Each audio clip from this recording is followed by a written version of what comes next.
이재명 갈등 격화, 첩첩산중 민주당. 오늘 경향신문이 이런 표현을 썼죠. 첩첩산중이다. 일단 대선도 지고 지방선거도 크게 진 민주당의 성적표를 두고 이재명 책임론이 당 내에서 재차 거듭 강하게 제기되고 있습니다. 급기야 누가 개항을 해 이재명 의원을 공천했느냐? 누가 이재명 공천 줬냐? 누가 송영길 공천 줬냐? 이거 조사해야 한다. 이렇게 강도 높은 발언까지 나왔습니다. 함께 보시죠. 자, 오늘 동아일보를 포함한 여러 보도에 따르면 지난 3일 민주당 국회의원 연석회의 중 이재명, 송영길 공천 과정에 문제를 제기하는 의견이 나왔습니다.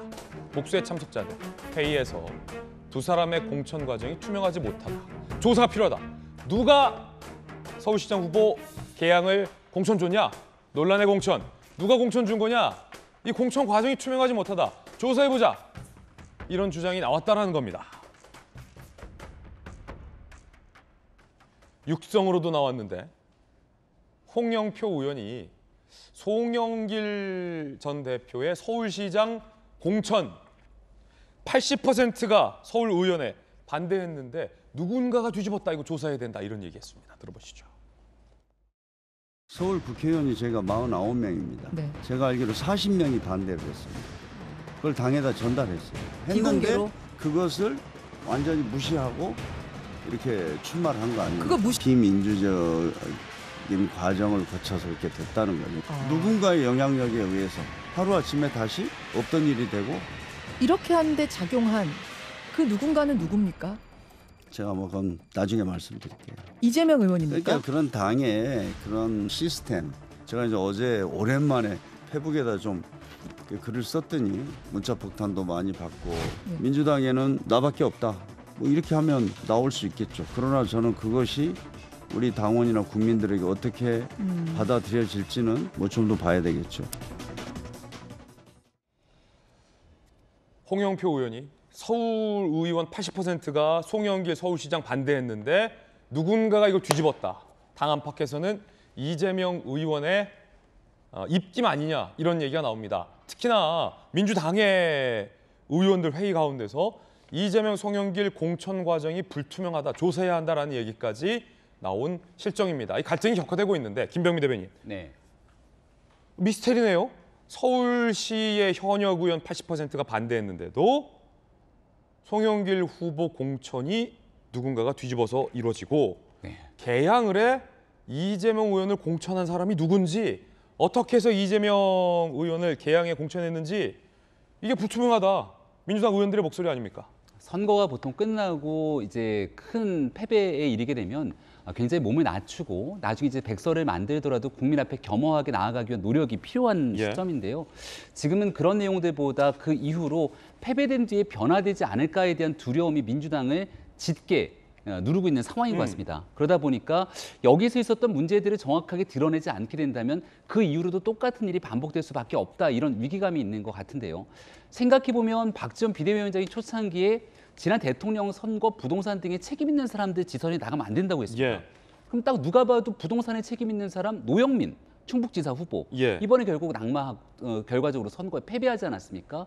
그리고 송영길 후보 같은 경우는 지난 대통령 선거에서 당대표를 지냈던 핵심 인사이기 때문에 선거에 출마하는 것 자체가 인천이란 지역구로 옮겨서 서울에 오는 명분 자체 모든 것들에서 맞지가 않았죠.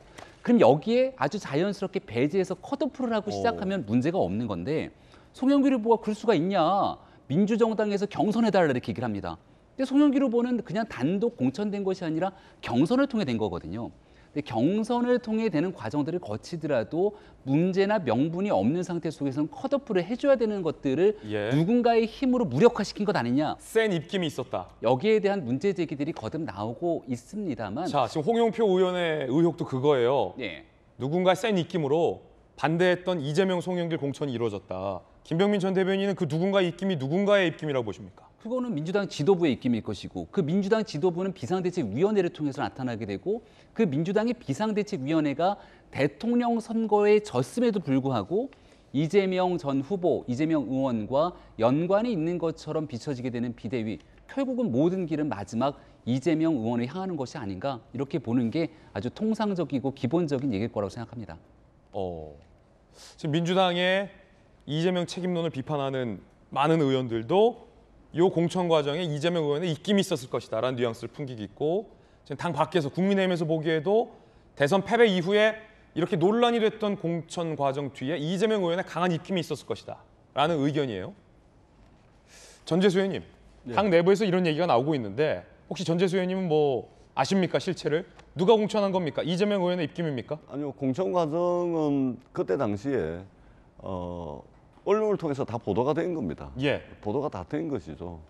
서울에 지역구를 두고 있는 많은 의원들이 이제 송영길 후보 서울 출마를 이제 반대했던 것도 언론에 다 이제 보도가 됐던 것이고 당내에서 공론화가 됐던 것입니다. 다만 이 재보궐선거와 함께 지방선거를 치러야 되는 짧은 기간 동안 비상대책위원회가 어떤 당이 정하고 있는 공천 룰과 공천 시스템에 의해서 공천을 하기에는 굉장히 시간이 이제 급박한 측면이 있었죠. 그렇기 때문에 비대위가 이제 여러 당 지도부와 여러 의견을 수렴해서 그런 과정을 거쳐서 공천을 한 것이고, 다만 지금 벌어지고 있는 것은 대선에 이어서 지방선거 그리고 그 이전에 2021년도 재보궐선거까지 내리 3연패를 하다 보니까 당이 지금 분란에 쌓여 있는 와중에서 지금 나오는 것이고, 사실은 민주당의 반성과 쇄신이 필요하다고 이야기를 하고 있지만 저 같은 경우는 이제 이 말을 하기가 굉장히 두렵습니다. 왜냐하면 어떤 말을 하더라도 진정성 있게 받아들여지지 않고 어떤 계파의 이익을 대변하는 거 아니냐 이런 식으로 비춰지기 때문에 민주당 구성원들이 말을 좀 아껴야 되겠다, 이제 그럴 필요성이 있겠다라는 생각이 들고 스스로부터의 어떤 쇄신이 필요한 시점입니다. 그리고 다르다는 것을 너무 부각시켜 가지고 싸우기만 할 것이 아니고 같은 공통 분모를 찾아가는 그런 이제 반성과 성찰의 시간이 필요한 때다. 서로 핥히고 니 탓, 내 탓, 또 남 탓하는 것은 도움이 되지 않는다. 민주당의 역사가 70년인데요. 70년의 역사를 가진 민주당의 집단지성을 믿고 조금씩 좀 양보하고 머리를 맞대는 그런 지혜의 시간이 필요한 때라고 생각을 합니다. 그럼 전재수 의원님께서는 지금 당 내에서 제기된 문제, 공천 과정이 불투명하니까 조사해보자라는 것은 동의하지 않는다. 공격을 위한 스토리일 뿐입니다. 알겠습니다.